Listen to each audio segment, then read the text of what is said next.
5절과 10절 말씀을 다시 읽어보면요, 여호와의 팔이여 깨소서 깨소서 능력을 베푸소서 옛날 옛 시대에 깨신 것 같이 하소서.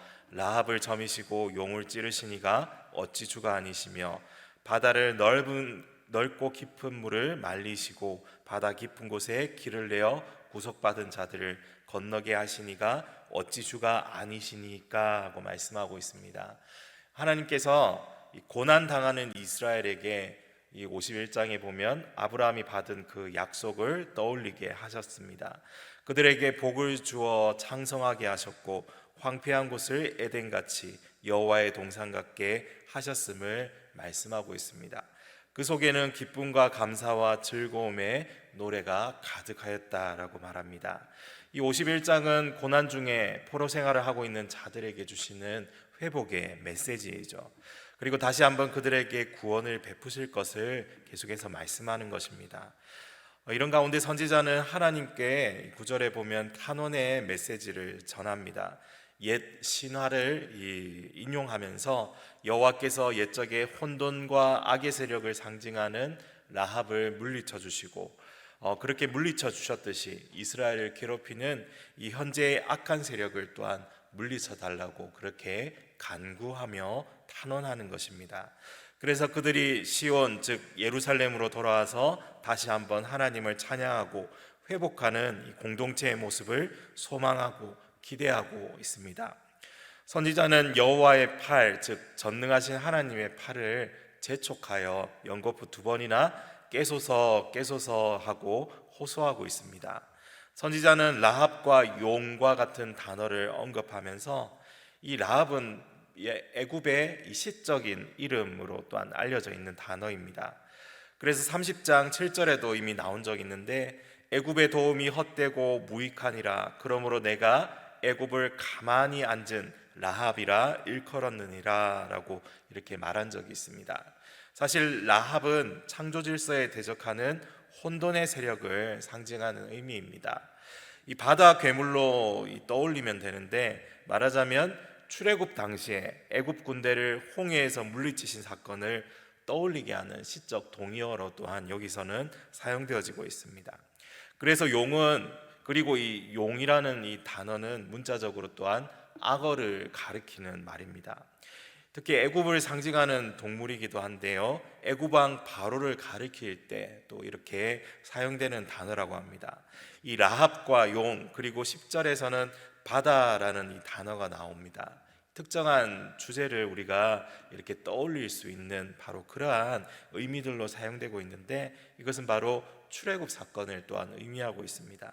출애굽 사건 중에 홍해를 마른 육지처럼 건넌 이 사건을 또한 연결해서 말하고 있는데 이스라엘에게는 어떻게 보면 가장 대표적인 구원의 사건을 말하고 있는 것입니다. 하나님께서 넓고 깊은 바다의 물까지도 마르게 하시고 바다 깊은 곳에 길을 내셔서 그들로 건너게 하셨던 이 사건은 사실상 역사적으로 전무후무한 그러한 일이었습니다.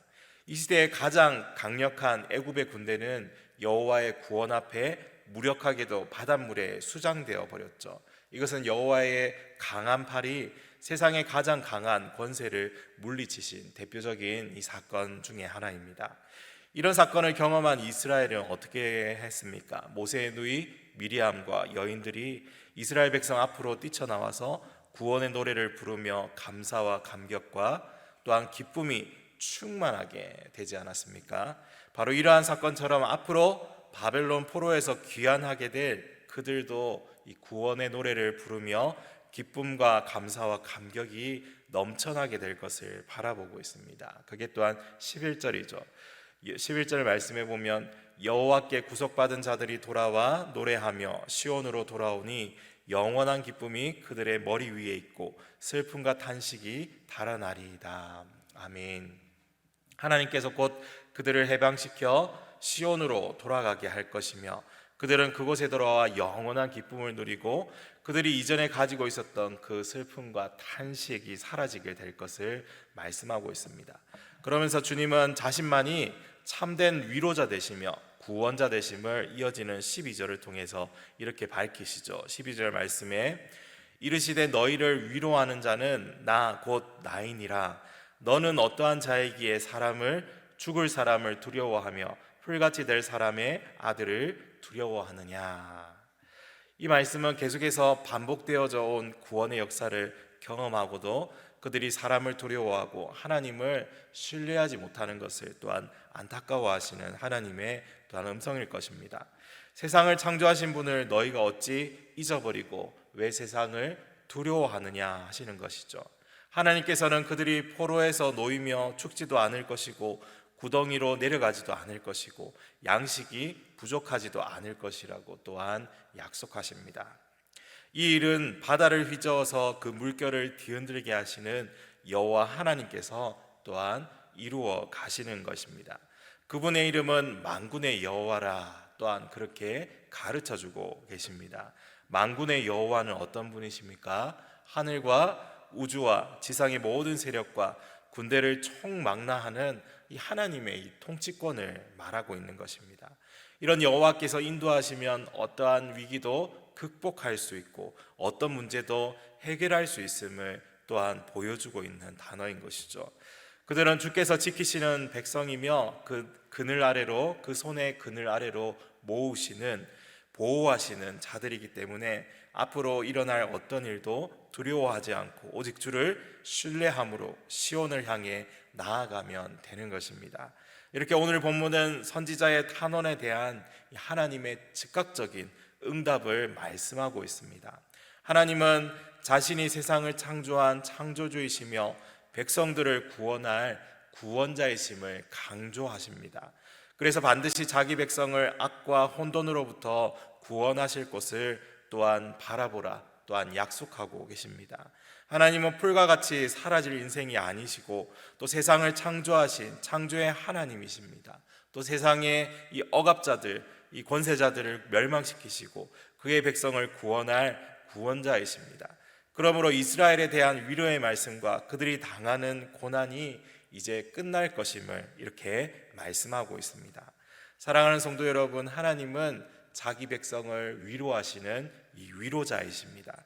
고난과 고통 중에 힘겨워하는 인생을 찾아가셔서 그를 만나주시고 놀라운 은혜를 베풀어 주시는 주님이십니다. 우리는 연약하여도 주는 강하신 만군의 여호와이시기에 세상을 두려워하지 말고 하나님 바라보며 살아가라고 오늘도 우리에게 이 말씀을 주시고 있습니다. 그러므로 오늘 하루도 말씀의 위로와 하나님께서 주시는 이 힘으로 하루를 살아가시기를 바랍니다. 그래서 우리에게 영원한 기쁨으로 초대하시는 주님과 동행하며 동역하는 저와 여러분 다 되시기를 주님의 이름으로 간절히 소망합니다. 함께 기도하겠습니다.